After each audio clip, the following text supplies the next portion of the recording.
only way Obi can jump from third and win at the Presidential Election Petition Tribunal over Atiku is if Adeyanju makes a fresh revelation. We don't know what that if is, but what you're telling me or what Deji is trying to say is that it is not possible for Peter Obi to jump Atiku and win the tribunal judgment. Okay? And the only condition that can happen is if what? So let's see what that if is, because Deji seem not to understand that even Peter Obi has stronger case at the tribunal more than Atiku, more than any other presidential candidate ever. So, but he's playing PDP bigotry and tribal bigotry here. That's what I see Deji is doing. Himself and Reno have been on this path, a controversial path, for too long. Following the announcement by INEC in February this year declaring Bola Ahmed Tinubu as the president of Nigeria, the political atmosphere has been thick with tension. The results saw Atiku Abubakar coming in second, closely followed by Obi of the Labour Party in the third position. Currently, President Tinubu's victory is facing challenges. Atiku Obi and another undisclosed party are contesting the results at the Presidential Election Petition Tribunal. With the judgment day looming, speculations and opinions are rife.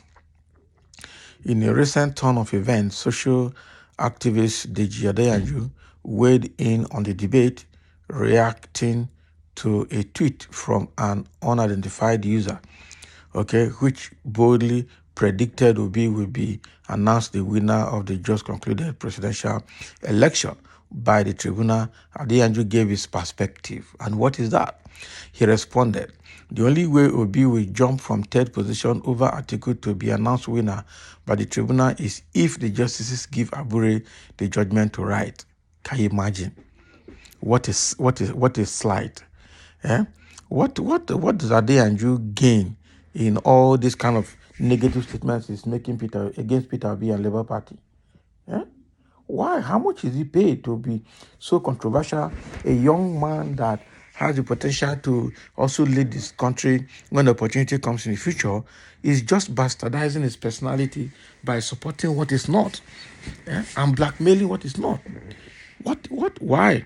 So if the judges of the tribunal give the judgment to Abure, the chairman of the Labour Party, to write, that is only when Peter Obi will come out first. Otherwise, Peter Obi is not going anywhere. Is that what you mean? Is that what you think? I think it is. This is bad. Saying things like this is not good for him at all. Okay? Adeyanju's comment adds another layer to the unfolding drama around the Presidential Election Petition Tribunal's upcoming decision, keeping political enthusiasts on their toes.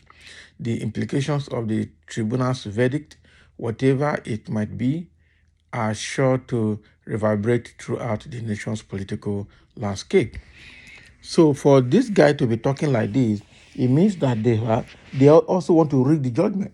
They rigged the election and it's being challenged and the judgment is ready. So it's obvious they also want to rig the judgment. And so all those rumors that were coming out that, the delay of the petition tribunal is to give APC and Tinubu opportunity to influence it and all of that might be true. Because prior to the election, all the rigging tactics to be used were all revealed, and some of them were even revealed by Sahara reporters, and they waved it off and said it is not true. First of all, a rumor came, APC said they were not going to use the BVS because some local communities will not have network for it, not meaning that they had a plan not to even use it at all.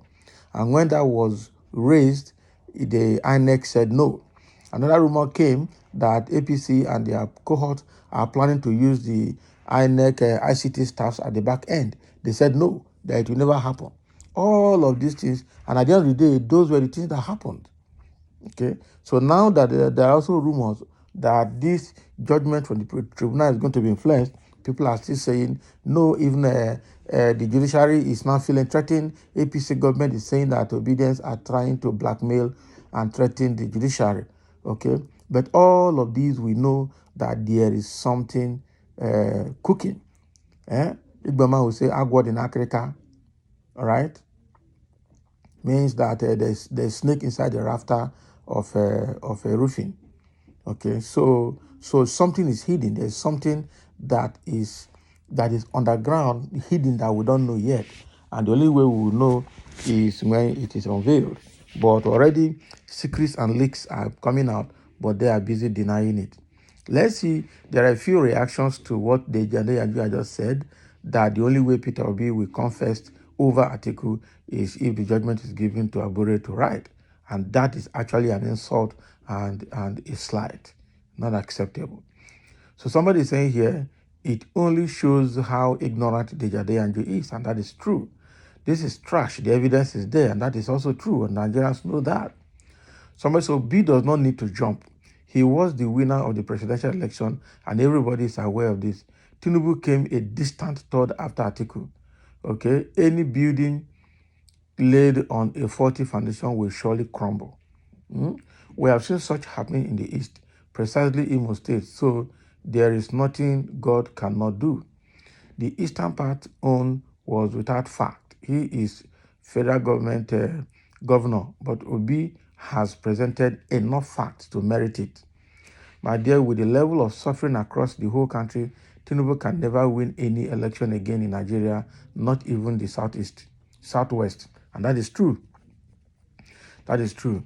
Sometimes this attention seeker does not deserve responding to his rubbish post. I think that's also a point, because the Adeyanju is behaving as an attention seeker, just like Reno. Okay, you can't be coming and be slighting somebody. I repeat it. I've said it before, and I will say it again. The level Peter Obi is, the Adeyanju cannot even be there in the next 10 years. The shoes Peter Obi has worn and pulled out, the Adeyanju cannot put his feet on those shoes. They are not on the same level. They are not the same category of persons. But he just keeps slighting him because he chooses to be meek. He chooses to be gentle and to be quiet, and that is where his strength lies anyway. Because Peter Obi being quiet is difficult to predict him. He's more calculative, more tactical in his approach of doing things and his way of doing things. So that is even where what he's using to deflate his enemies, including all these social media mongers that don't understand him at all. Somebody saying he is a rabble rouser, and in fact does not deserve to be dignified with response, and that is true. And he's part of the evil youths. Okay, he is part of the evil youths of this country today.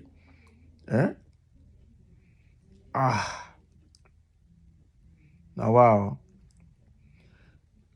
So the Adeyanju is just saying all of these things, and it's just unfortunate. Somebody saw your dream, Abi. Who among them has the gut to block the sources of the cabal's milking Nigeria? Okay, even Buhari, who stopped the subsidy regime, did not have the gut to announce it. So what this one is saying, Tinubu had the gut to announce, and the announcement is not producing a result. So what else do you want? And suffering and corruption has soared, exactly. So Tinubu had the gut to block the leakages, Abi, and then also stop the fuel subsidy. And then suffering, corruption, and everything evil went up to the roof. So what has he done? So somebody say you are chopping the benefit, Abi. Keep glorifying nonsense. Your life will remain in nonsense. So it's quite unfortunate that we're in this mess. Thank you for listening. Let's see your comments and your take on what the Adeyanju is trying to put across here through the social media.